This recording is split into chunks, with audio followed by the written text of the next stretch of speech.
So today I'm going to show you my favourite effects block hacks on the Elektron Syntakt. So this is a bunch of tips and tricks which you can use mainly for performance and sound design. And the first one I want to share with you is one of my favourites, and that is to create effects style scenes similar to the Elektron Octatrack on the Elektron Syntakt. So let's get stuck in. So what I'm going to show you is effect scenes that are kind of similar to the Elektron Octatrack with the crossfader and the scenes. Obviously we don't have a crossfader here, but this is a workaround to be able to get some kind of scene action on the Elektron Syntakt. So as you can see here, I'm on the effects track and I've got grid recording mode on, and you can see I've got these flashing trigless trigs. So trigs normally look like this, but we've got the trigless trigs on, which don't trigger, they just have automations or locks attached to them. And you can see if I go and hold each of these, we've got different settings for each of them. And some of them have LFO settings, and then we can also have different changes to the reverb and delay as well. So the things that we can affect with these scenes are anything on the effects track. So we've got the trig page, we've got the synth page, the filter page, amp page, and the LFO page, and then we've also got the reverb and the delay. So the way this works is, if we hold any of these trigs and press yes, it will enable whatever settings we have on those trigs. So it's kind of cool the way it works. So I'll show you how it works, right? So if we press play now, this is the home scene. So this is the scene where it's got nothing going on, and you can see what I've done is I've reset everything. Now if we go to the next one, press yes, you can see and hear that we're high passing the whole mix. And we're high passing it a little bit more. 4 high passes it, but then adds some delay and some reverb. The next one high passes it even more, adds more delay and reverb. And then if we go to the delay page, you can see we're starting to increase the feedback and also the reverb decay as well. Let's go to number 6. You can hear it's much more intense and high passed. 7, really kind of blissed out. And then what I really like is we can either go back to 1, which is the home scene, or we can go to 8, which has more drive on it, which sounds great, really crunchy. So you can use it like this, watch.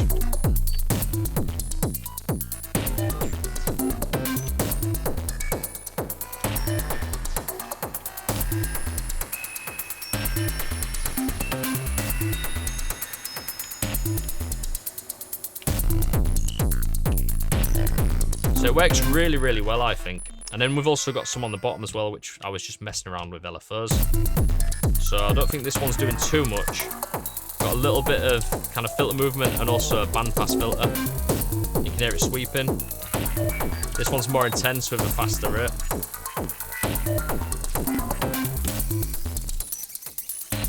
That's quite cool. So you can see I'm doing delay time there. And these are different, you see. So 10 does filter frequency, 11 does delay time. So now we're going to look at how to set this up on the Elektron Syntakt. So the first thing that you want to do is you want to go to Function, Effects, and choose what you want to be sent into the effects block. It's worth noting that only tracks that are sent into the effects block will be affected by the scenes that you create. In this setup, you can see I've got 1, 2, 3, 4, 5, 7, 8, 9, and 10. 6, 11, and 12 won't be affected by these scenes, and also the reverb, delay, and the input won't be affected by the scenes on this pattern. So you can be quite selective at what you want to be sent into the effects block and affected by the scenes. So the next thing that you want to do is you want to go to the effects track, and you want to go to the trig page and turn off LFO trig, filter trig, and amp trig so they don't trigger, and also turn the probability down to 0.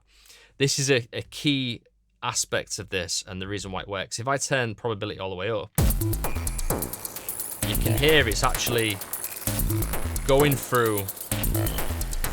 Let me just have a look at this a second. Yeah, let me just change that to 16 out of 16.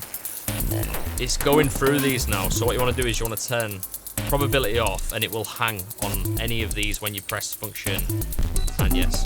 Sorry, not function yes. When you hold the trig and press yes. So the way this works is you're not allowing these triggers to trigger, but if you remember, if you go to any of the tracks, And let's say if we hold this trigger down and press yes, we get to audition a trigger. So if we go to another one, like this one, we can go and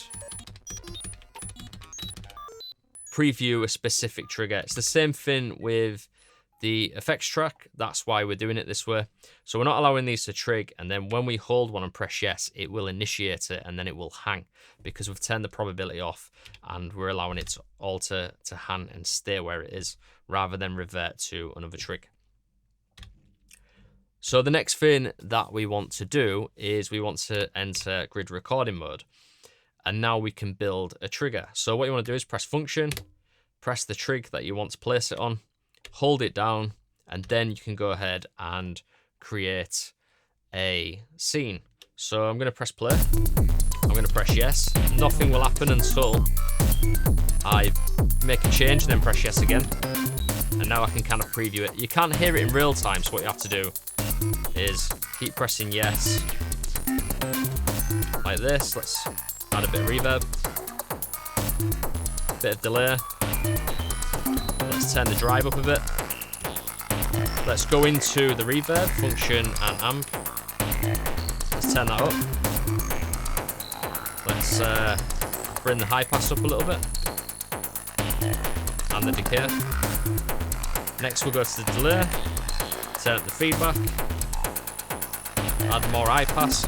Maybe we can send it into the reverb as well. Let's just do an LFO now, so maybe we could do LFO delay ping pong, and I'm going to set this up so we get random, and then what I'm going to do, actually I'm going to turn that back off, I'm going to lock this like this, so we can lock it there. So now we've got this movement, and I might just want to bring up the BPM a bit.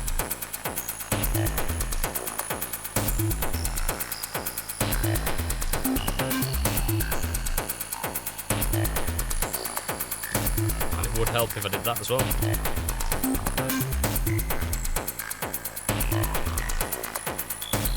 So you can hear it's panning around a little bit, and then what we do is go to the delay again. Just bring up that volume. There we go. And then if we want to go back to the original one and yes. So to set up the home button, which is to reset everything, what you want to do is you want to create another scene that resets all of the parameters. So if we hold down 1, you can see on the filter page we've reset all of these. And what I should really do is on the amp page as well, I should reset all of them. Just to make sure, I should go like this. And then same with the LFO as well. And you just press the button in like that. Drive. That can be left. So let's just get rid of that one. If you want to get rid of one, just double tap it to turn it off again. And then let's just test it out now and then go back to this one.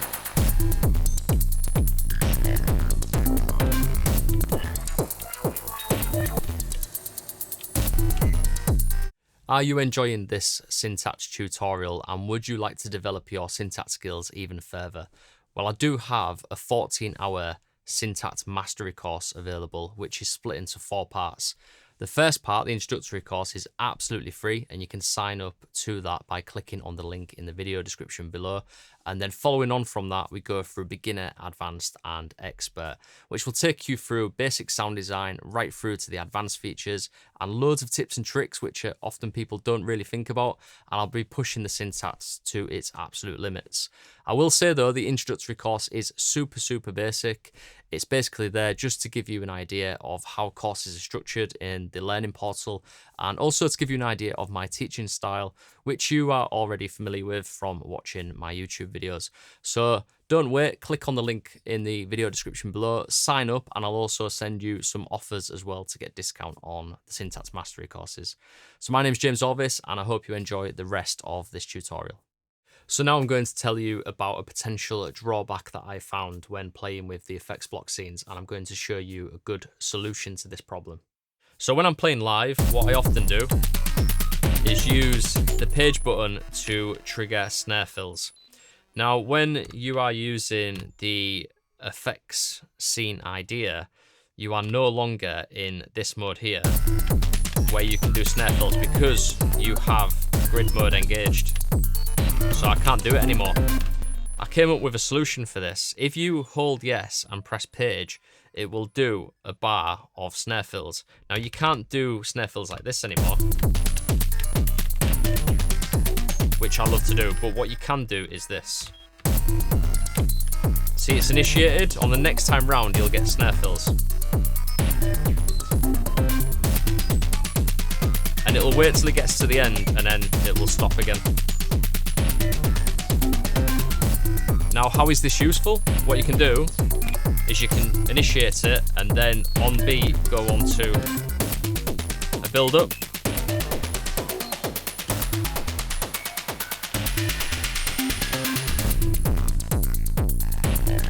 So that's how you could use it. If you press yes and page, it will allow the snare fills to trigger for one full run of, let me just have a quick look. If you can see here, if we go to the snare, we've got length 64 out of 64.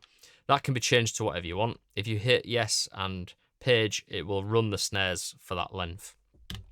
And that is kind of like the perfect length really for a build-up. So that was one workaround that I found out, and I thought that was a pretty good way of doing it. Another cool use case for the effects block scenes trick is to use it to select different delay times quite quickly in a performance setting. So what we could do is we can go function and a trig to put a trigless trig in, and then we can add some different delay times. So let's go for that one. Let's copy it, paste it on the next one, and let's do a different time. Let's stick it right there, and then copy it again, paste it. Let's do a longer one this time.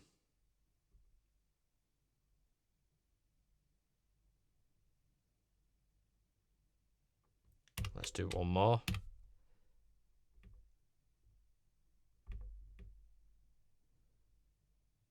Let's do 1/8 dotted. Right, so I'm going to hit play. I'll just change the delays now.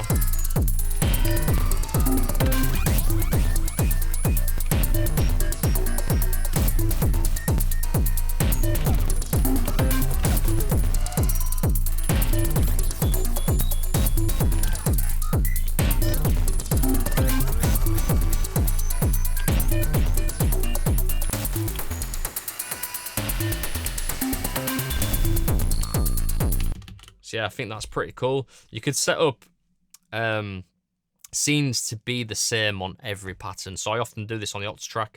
On the Octatrack, scenes 9 to 16, so they would be here. They are laid out like this. So 9 would be my home scene. Obviously on the Syntakt you can have it as 1. The reason why I do 9 on the Octatrack is because the crossfader is just above these 8 trigs on the right hand side of the Octatrack. So then I can use just one hand to press down A or B, and then also click on a scene to select which scene I want to use for A or B. With the Syntakt, you can do something similar. So I would have like a home scene, then I would have build up 1, which would be something like that one. Build up 2 would be more intense, like that. And then I would have maybe a more intense one, which would be like that one there. And then home would obviously be like that, but there. And then with 13, 14, and 15, I usually have some kind of modifier. So we've made some delay modifiers there. And that could very well be your delay times. And then maybe on the top row, you could have some other interesting stuff, like some LFO stuff. Like on 10 and 11 and 12, we've got some kind of wacky movements going on. So you could have a system that runs throughout the whole live set, and then you'll know exactly what these scenes do, because when you set something like this up on the Syntakt or the Octatrack, you don't have any labeling to show you what they are. You can actually go into these different blocks and look at what it is before you press it, which is pretty handy actually, but it's not ideal. So it's good to get a system in place and know exactly what each of the scenes does. And it's also worth noting as well that you can copy and paste this track onto another pattern. So let's just see what we've got. So this is a load of different kind of patterns that we've used throughout this course. So let's paste it on this one. Yep, everything's going into the effects block. Let's see if it works.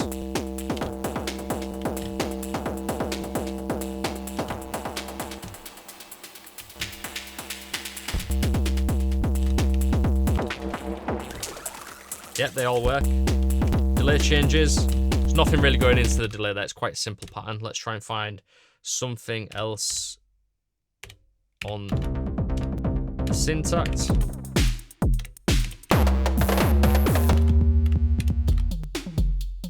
I think a lot of this stuff was quite simple. Let's try that one. So here we're on the effects page again. I'm going to paste that in. And then what we can do,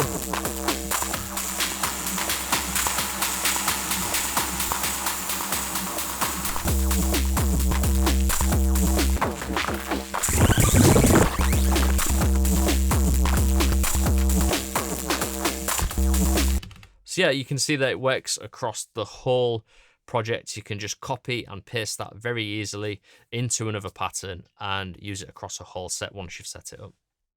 So there is another cool trick that we can combine with the effect scenes tricks, and that is to use an automatic home scene trigger. What you can do is you can set up the effects track to be a specific length. So in this case, we've got 64 at 64, 64 steps on the master as well. And what I can do is I can get the first trigger, which is the home trigger, to reset every time it goes round. So what you need to do to make this happen is first hit the trigger so it turns red, and then hold it down and change the condition from 0 to 100%. Watch what happens now. So press play, hit a scene, and then when it gets to the end and goes back to the beginning, it will reset. Turns it back off again.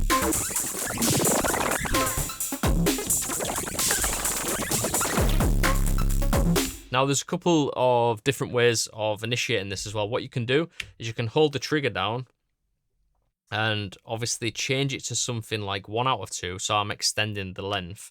Now if we press play, it won't reset the first time. It'll reset after the second time round.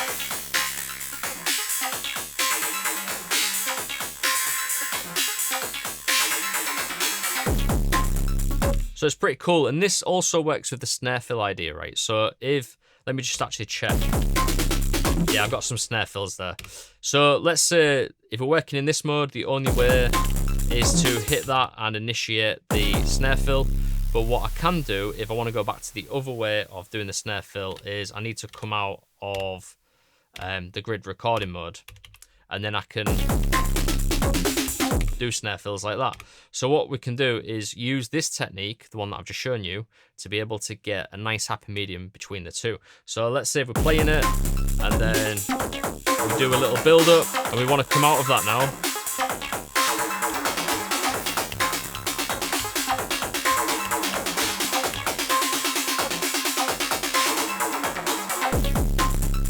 And then it resets on its own. So it's a good little trick. I much prefer just working in the initial way that I showed you, but this is a cool idea. Also, what is kind of useful about this as well is you can do a mixture of the two. So what you can do is if you go to the trigs again, you've got other options obviously on the conditional trigs, which I've shown you about in previous modules.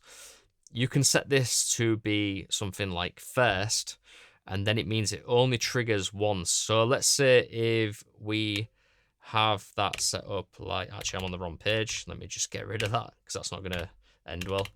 Right, so we've got that set up and then we change it to first only. I think I need to go the other way. Sorry about that. Right, so we go first. Now, what I'm going to do is just get rid of these delay fills. I'm just going to copy that and just paste it there. And then what I'm going to do is hold function and just turn it back into a home trig again, or a trigless trig. And then I'm just going to get rid of that as well. So I've got the home trig there that I can initiate whenever I want. So the idea now is that if we copy this whole pattern and paste it on 13. So we've got two patterns now. The idea is what we can do is if we are in this pattern and we are doing a build up, when I press the next pattern, it'll reset. I've still got my home there as well. So it just means that's going to trigger every time you initiate the pattern.